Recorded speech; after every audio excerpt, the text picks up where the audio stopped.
Imagine that your mind is a network of hallways and rooms, and you are wandering within that network, going in and out of the different rooms throughout your life, revisiting some you've seen before, opening doors to new rooms, staying inside each one for a different duration of time. Some doors are closed, and you don't know what kind of room is behind those doors until you open it.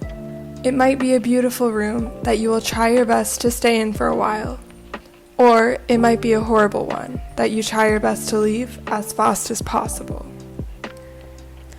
Either way, the only rules are, you can't know what's behind the door before opening it, you have very little control of which doors you open, and once you open a door, it's impossible to close it again. You can compare levels of emotion to different rooms. Once you feel a certain level of any emotion for the first time, it's like opening a new room that you can later revisit, and it becomes a part of the network that is your mind. This goes for negative emotions, like hatred, anger, jealousy, sadness, loneliness, and positive emotions, like happiness, confidence, excitement, peace, gratefulness. Depression and anxiety are two doors that many people, myself being one of them, have opened.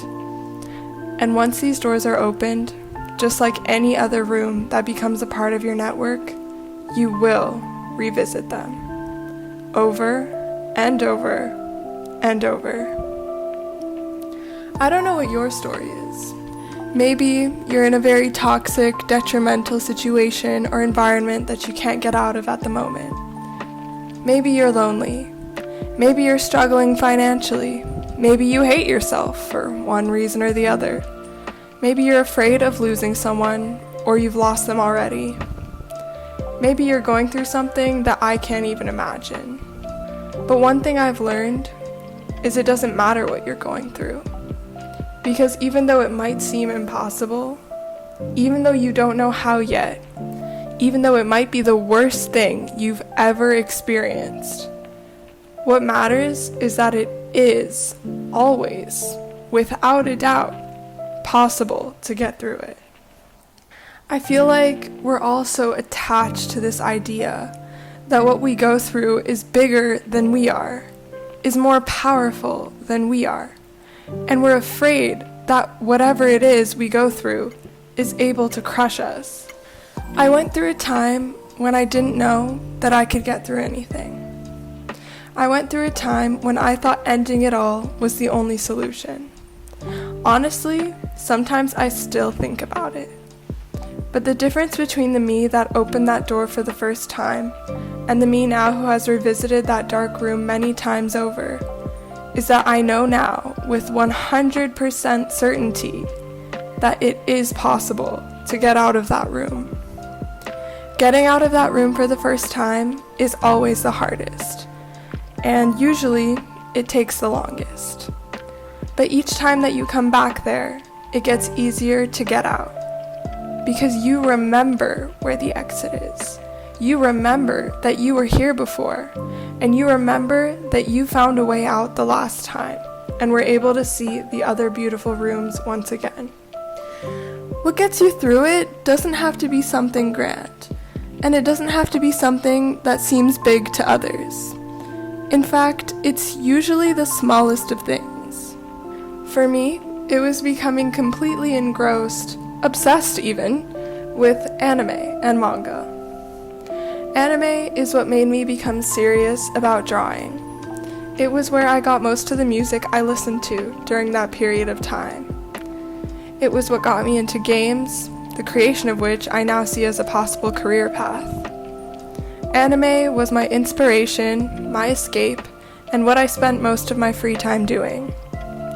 Keep in mind, I did not feel happy, even when drawing, even when watching anime, even when playing games, even when listening to the soundtracks.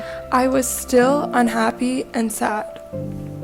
But reflecting back on it, I think looking forward to watching the next episode of an anime, getting completely absorbed by it, feeling like I was a part of a community who shared that interest, and most of all, the power and inspiration it gave me to sit at my desk and draw was probably life-saving. It doesn't need to be something others like or understand, but finding anything at all that captivates you that isn't drugs or a person will be of great help, even if it's just a crutch that you won't need after. Now I'm not as into anime as I used to be, although I still watch it on occasion.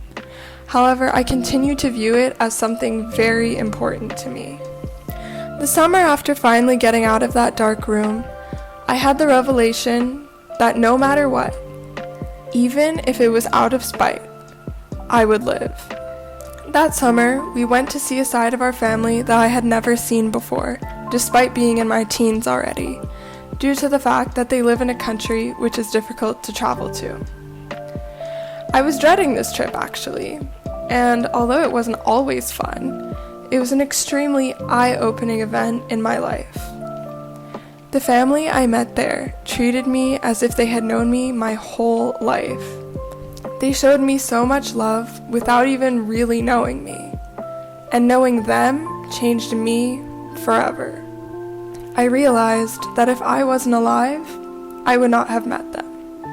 And the idea of that just completely shattered my mind, because it made me internalize this revelation that there are always great things waiting for you later in life.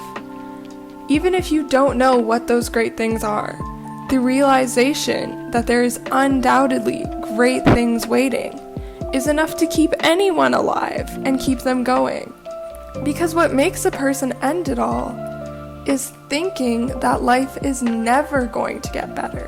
One day that summer, I was playing an MMORPG, and I was talking to this teammate, and they told me that after logging off, they were going to kill themselves.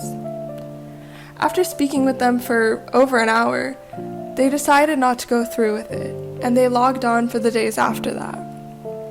It made me think that if I hadn't been alive to talk to that person, they could have died, because I wouldn't have been there to save them.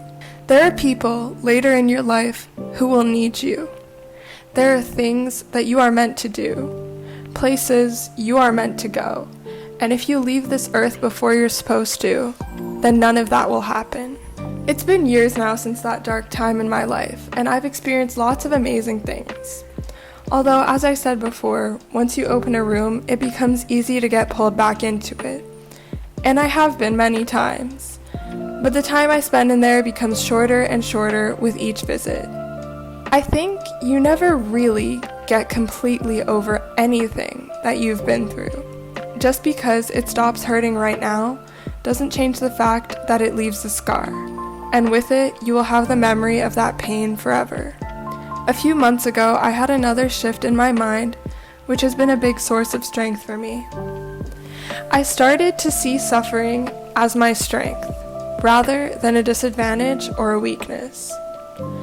Now when times are tough, I look back on all the things I've been through, and the fact that I got through all of it is what assures me today that I will be okay no matter what, and that I can overcome anything that is thrown at me, even if I get temporarily weighed down by it.